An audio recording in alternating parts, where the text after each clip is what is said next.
네, 북한 김정은 노동당 제1비서가 육성 신년사를 발표했습니다. 지난해에 이어 올해도 육성 신년사 발표를 이어갔는데요. 남북관계 개선을 위한 분위기를 마련해야 한다고 강조해서 그 배경에 관심이 쏠리고 있습니다. 취재기자 연결하겠습니다. 김문경 기자. 네, 정치부입니다. 네, 먼저 남북관계 발언부터 살펴보겠습니다. 예. 지난해에 비해서 달라진 부분이 있다고요? 네, 그렇습니다. 김정은 제1비서의 신년사는 30분 가까이 계속되는데요. 신년사 말미에 남북 문제를 언급했습니다. 김 제1비서는 새로운 진전을 이룩하기 위해 남북관계 개선을 위한 분위기를 마련해야 한다고 강조한 뒤 백해무익한 비방 중상을 끝낼 때가 되었고 화해와 단합의 저해를 주는 일을 더 이상 해서는 안 된다고 말했습니다. 지난해에는 남북 공동선언을 존중하고 이행하는 것은 남북관계를 전진시키고 통일을 앞당기기 위한 근본 전제라고 밝혔는데요. 오늘 신년사에서도 남북 공동선언을 강조하며 이 같은 입장을 밝혔습니다. 이에 따라 올해 초부터 대남 정책을 결정하고 적극적으로 대화를 제의할 가능성도 있지만 원칙론적인 입장이라는 해석도 있습니다. 특히 지난해 신년사에서도 남북 공동선언 존중을 강조한 뒤 곧이어 3차 핵실험을 단행하고 개성공단 철수를 이어갔다는 점에서 오늘 신년사도 큰 의미를 둘 수 없다는 분석도 있습니다. 이에 따라 오늘 신년사에 대한 성급한 판단보다는 향후 북한의 움직임을 좀 더 살펴볼 필요가 있을 것 같습니다.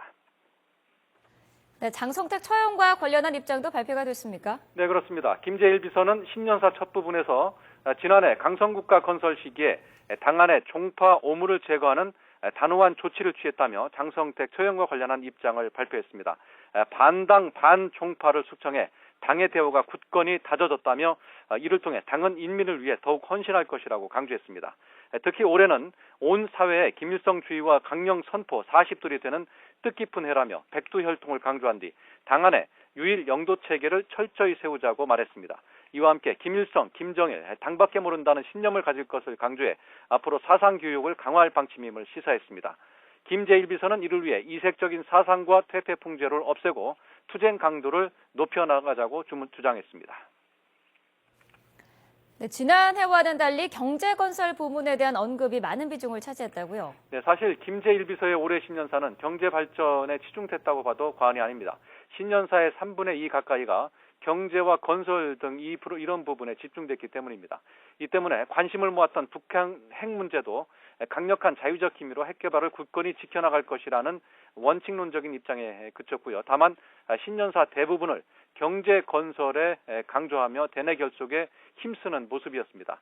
김 제1비서는 지난해 어렵고 복잡한 환경에서도 군대와 인민이 힘을 합쳐 경제 강국 건설과 생활 향상에 빛나는 성과를 이룩했다고 강조했습니다. 특히 올해는 노동당 창건 70돌이라며 이를 빛나게 할 번영기를 혁명과 건설에서 열자고 호소했습니다. 이를 위해 농업부문과 건설, 과학기술 부문이 앞장서 주민생활 향상에 더욱 매진할 것을 강조했습니다.